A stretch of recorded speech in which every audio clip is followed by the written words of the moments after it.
Ini ang Digicast Negros X, ang top 10 nga mga balita sa Negros Island Region, ang amo ni gadudong sa inyo. Kagyari aton nga mga top stories of the day. Today is December 27, 2024, Biyernes nga adlaw. Bangod sa mabaskog nga ulan, pila ka mga lugar sa norte ginbaha, mga Boy Scout ginpang evacuate. 5 ka tuig nga bata nga babayi missing sa halos isa na kasemana. 1 milyon ka pesos kada adlaw ang ginagastos sa probinsya para pakano na may kapin sa 10,000 ka mga evacuees. Minor de edad pilason matapos naglabay sa dalan nga may ginsindihan nga candle bomb nga palupok. Kag sa good vibes, lechon batsoy tilawanta sa tripping ni Roming. Kag kilalahon ang track and field athlete Santo, subong volleyball MVP na sa bida sang liga. Inatanan sa Digicast Negros X.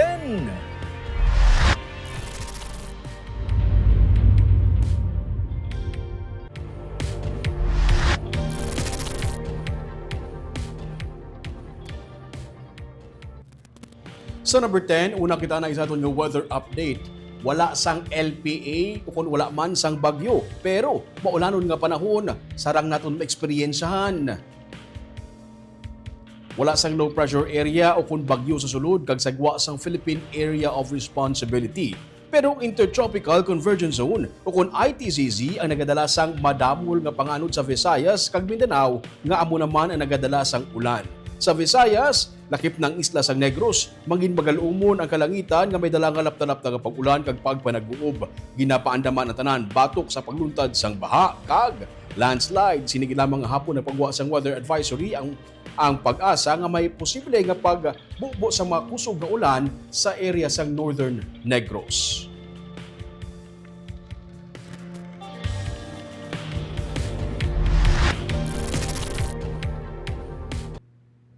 Sa number 9, rezoning sa may area kung sa diin may ginapatukod nga township project sa Barangay Bata sa Bacolod ang ginapaabot nga makadala sang economic development sa Bacolod City.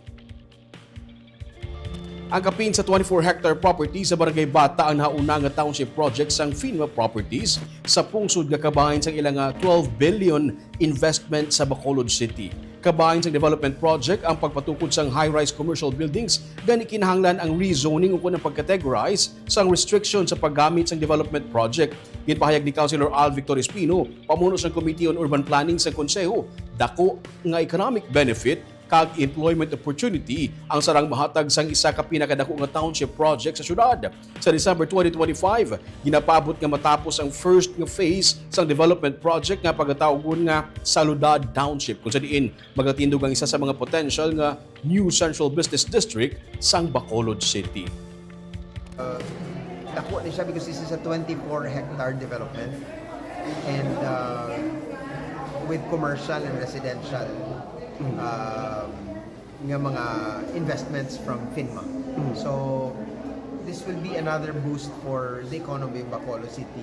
Number one, for employment and other economic benefits. Now, the primary economic driver of FINMA is, of course, the development of 24 hectares, which requires local labor, local acquisition of materials. So, kadako sa economic benefit for the city.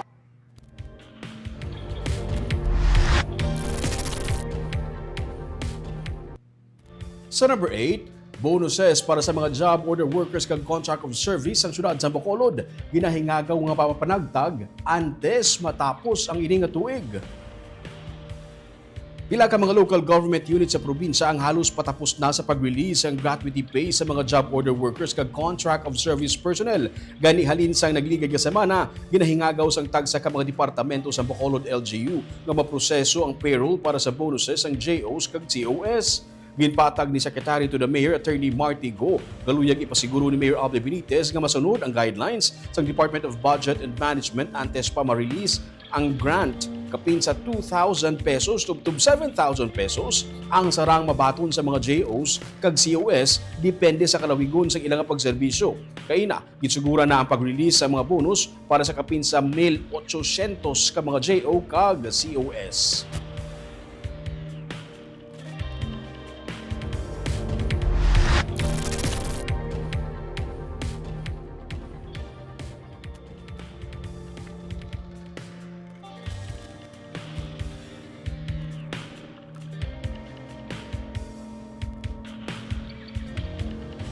Sa number 7, isa ka menor de edad pilason matapos maglabay sa dalan nga may ginsindihan nga candle bomb nga palupok.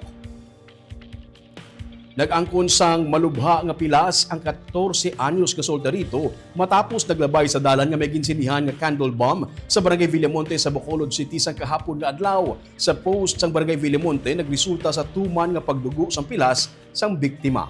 Gani nagapangabay si punong Barangay Romel Flores Kalikawan kuntani ang delikado nga mga palupok kag magpangita na lang sa iban nga mga alternatibo nga kalipayan nga safe para likaw sa disgrasya. Ang biktima ang gintagaan sang first aid sa mga barangay officials nga mga nurses antes gindala sa ospital. Suro sa barangay, yakuntani ang ini nga insidente magaserbi nga leksyon sa tanan nga likawan ang pagpalupok sini nga selebrasyon sang bagong tuig kay tuman kadelikado. Ini nga ikaduha nga kaso sang Firecracker injury sa Bacolod subong nga holiday season.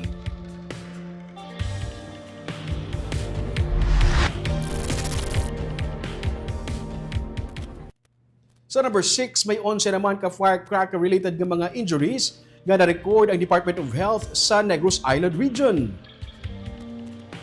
As of 2 p.m. December 26, 7 ang firework-related injuries nga na-record sa Negros Occidental, isa naman sa Negros Oriental, kag duha sa Bacolod City, kag isa sa Siquijor. Sunod sa DOH-NIR, itigituga sa nagkanilain nga mga palupok pareho sang Boga, 5-star, Quitis, Triangulo, Flying Tiger, kag Sparkler. Parayon ang kampanya sa Department of Health sa isa ka hilway sa peligro kapag sa ulog sang bagong tuig. Ila ginapahanumdum ang mga ginikanan nga ang pagpalupok peligroso sa mga kabataan. Dapat bantayan ang mga kabataan kag kun mahimo mga alternatibo na nga pagpagahod lamang ang gamiton sa pagsugalaw sang bagong tuig. Dugang pa sang DOH hindi pagtugutan nga mabuhinan ang tudlo kun mautdan sang kamot ang mga kabataan.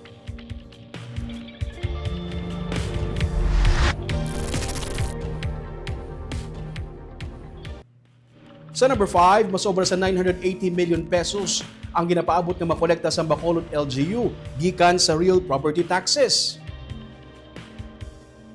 Halin sa Disyembre 1, nag-alalawas ang kanamuon sa mga nagaproseso kag nagabayad sa real property tax sa opisina sang Land Tax Division sa Bacolod City Government Center. Kanaman sa ila, nagahingagaw nga maka-avail sang 20% discount kag tax amnesty paagi sa Republic Act 12001 o kunang Real Property Valuation and Assessment Reform Act.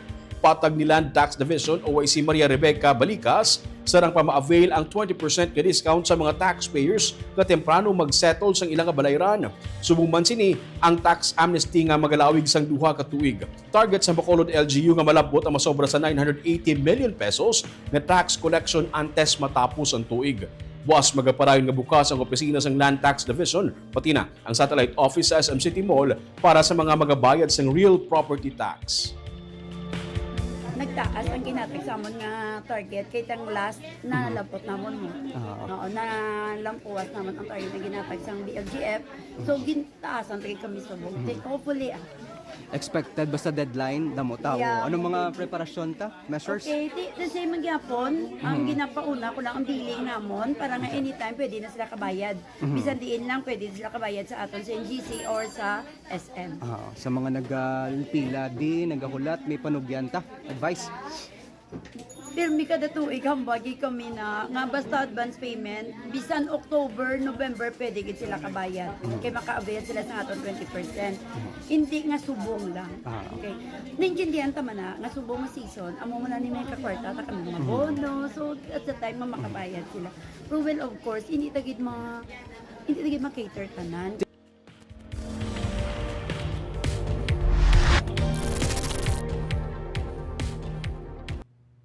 Sa number 4, 5 ka tuig nga bata nga babayi missing sa sulod sang halos isa na ka semana sa Barangay Handumanan sa Bacolod City. Pati mga volunteers nagabulig na sa kapulisan sa pagpangita sa among nga bata. May report si Nico Delfin. Wala na makaupod sa adlaw sang Pasko sang pamilya Aguirre, ang 5 ka tuig nga si Queenie sumugod nga ining na missing sa Purok Maniville sa Barangay Handumanan sa Bacolod sang tinilikdan nga Sabado, Disyembre 21. Ang tiya kag utod sa menor de edad ang hindi na maributay sa pagpaminsar kung anong natabo sa bata. Istorya ni Mary Grace nga magulang ni Queenie, nagdumdum siya nga kaupod niya sa pagtulog ang manghod samtang nagabantay siya sa iya anak. Wala nila matulupangdan nga nagupod gali siya 10 anyos nga magulang ang bata pakadto sa malapit nga PisoNet station. Kung sino man nakakita sa Mangod ko kasi Queenie Aguirre ng place lang i-complain mo sa barangay or sa police station. Sumugod sadto, wala na nila makitaan pa si Queenie. Gani giliw na sila nga naghinyo sang bulig sang kapulisan. Ang grupo nga Loprepos, isa ka search and rescue retrieval volunteer group, nagbulig na sa pagpangita sa menor de edad. Gamit ang isa ka electronic device, ginapangita nila ang na-missing nga bata. So, sir, do amo nagid sir kuan mo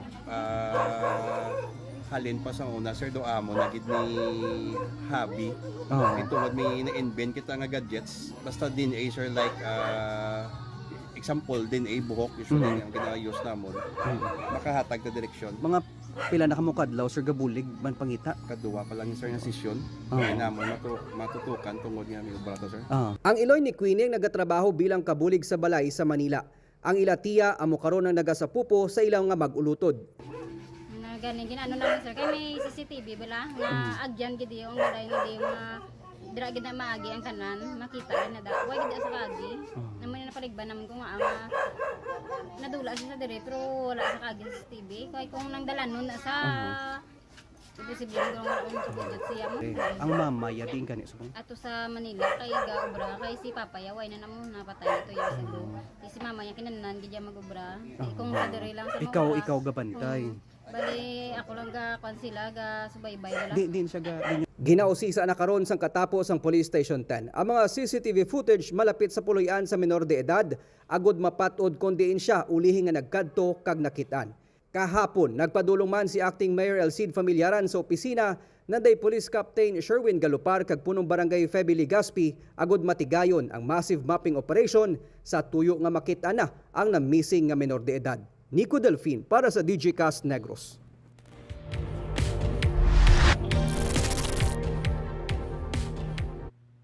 Sa number 3, Office of the Civil Defense ang nagpaatag ng ginahimo karon nga mga preparasyon parehas na lamang sa pag-set up sang tent city. Ang isa lamang sa mga preparasyon in kaso mapasaka sa Alert Level 4 ang bulkan Kanlaon. Suro sa kay OCD NIR Regional Director Donato Sermeno III, taliwa sa nagagwa nga impormasyon, nagapabilin sa gihapon sa Alert Level 3 ang bulkan Kanlaon, kag padayon man sila nga nagahulat sang abiso sang Philippine Institute of Volcanology and Seismology angot diri. May kaangtanan sa pag-aso sang bulkan sa atong Disyembre 24. Suro sa kay Sermeno, ginsiling sang FIVOX nga isa sa mga posibilidad nga matabo amo ang lava flow.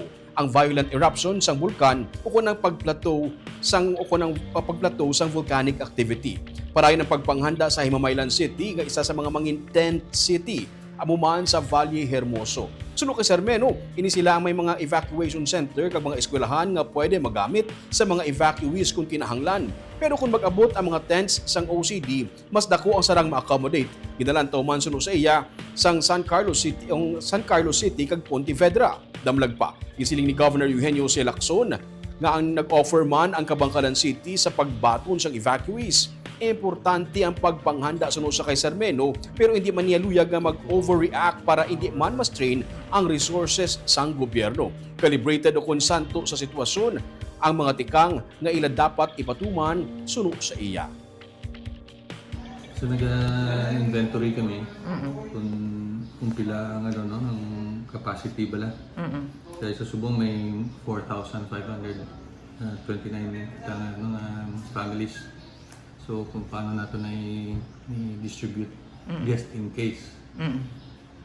Kaya damo naga-laptop ng istorya nga ma-alert level 4 na. So just in case pa lang na, no? Kaya wala pa man abiso ang T-volts.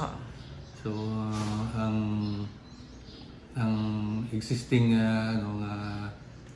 capacities ang identify areas for tent city like ang sa Valle Hermoso gamay manubo siya hindi niya kaya so probably madugang kita to sa dito sa may Inhulngan City or San Carlos, pero kung magabot ang mga tents madako na ang kung capacity niya.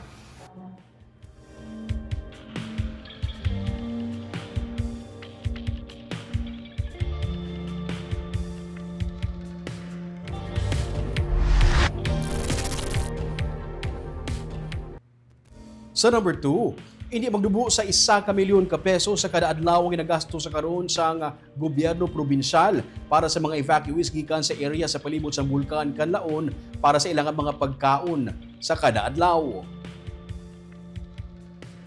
Sunod sa kay Provincial Administrator Fernando Diaz, sa raw materials lamang kaangay sang karne, sang baboy o kun manok, lakip na sa mga panakot para sa kada meal, 1 ka milyon ka pesos ang magasto sa 1 ka adlaw. Tig 50 pesos ang gin-budget para sa 10 meal ka mga pakanon sunod sa kay Diaz o kun 500,000 pesos ang kagastuhan sa kada meal. Wala pa din nalakip ang ginagasto sa labor. Sakop na sa budget nga napain sa probinsya ang sa sulod sang 1 ka bulan nga pagtinir sa mga evacuees sa mga evacuation center. Kung mag-extend pagid ang pagtinir sa mga evacuees kag madugangan pagid ang mga iga-evacuate kung matabo ang pagsaka sa Alert Level 4, lain naman ini nga kagastuhanan. Kahapon, nag-release ng 50 milyones pesos nga pondo ang Malacañang nga ginapasalamatan sa probinsya. Sunod sa kay Diaz, ginahulat pa ang guidelines bahin sa kundiin ang pondo sarang magasto, lakip na ang iban pagid nga mga pagsulundan. Ginapakayo pa nato ng guidelines from our Treasurer's Office and Budget Officer kung ano ang pwede natin usaran sini. No? We have to know that ang ini nga pundo may ara na siya mga menus or guidelines ano nang enumerated na nga mga special purpose nga pwede ta pagkausaran, and we have to comply with that, no? And of course ang aton period for utilization has also to be taken into consideration, no? Kay may time frame na siya, no? So initially ang tanan nga mga kinahanglanon sa aton nga mga LGUs with respect to their 6,000 plus naton nga mga evacuees, though napunaan taman.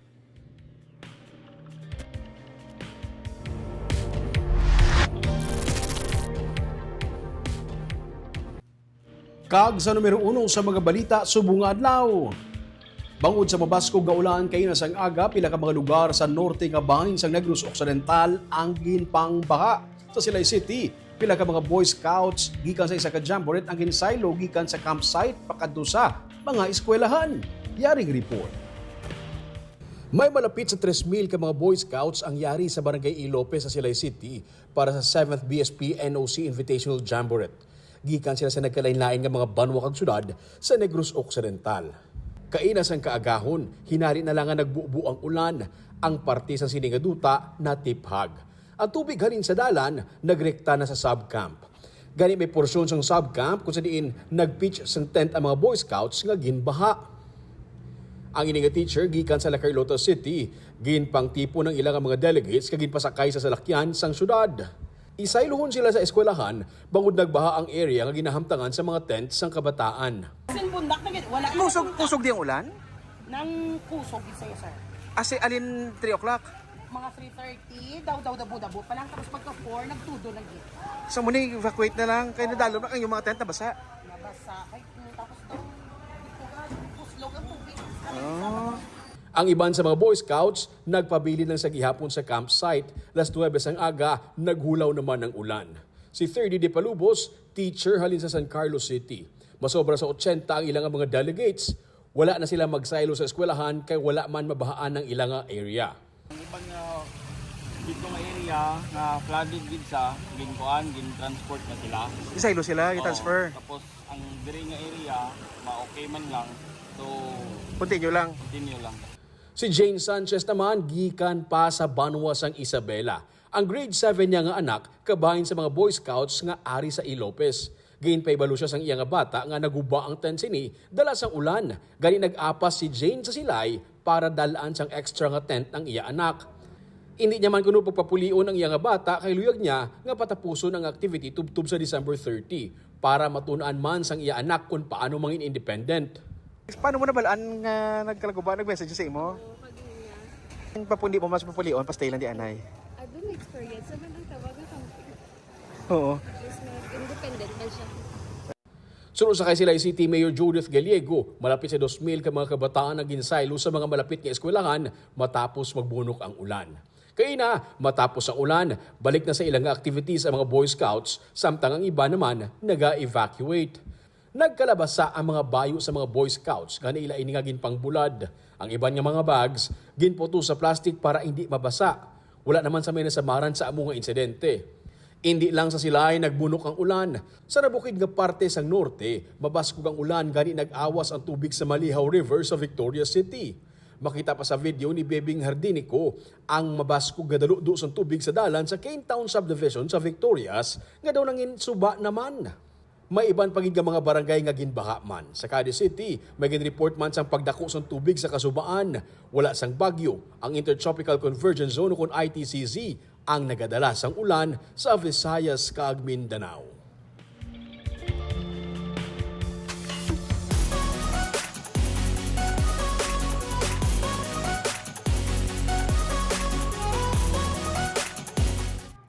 Kagyari yung pang pabalo na mo niya pang pag-good vibes sa inyo, sininga weekend. Hilig mo magkaon sang lechon. Hilig mo man magkaon sang batsoy. I'm sure magustuhan mo ining lechon batsoy. Ginchop nga lechon. Nagimutangan ng sahog sang all-time favorite nga batsoy. May upod nga garlic, sibuyas dahon kag kaldo. Ini nga itong katuan buwas sa tripping ni Ruming at 9 a.m. Kag kilalahon ng isa ka atleta sadto sa track and field, subong volleyball player na siya kag hindi lang basta-basta nga volleyball player. Most valuable player pa. Ato naman siya kilalahon sa bida sang liga. Sininga Sunday.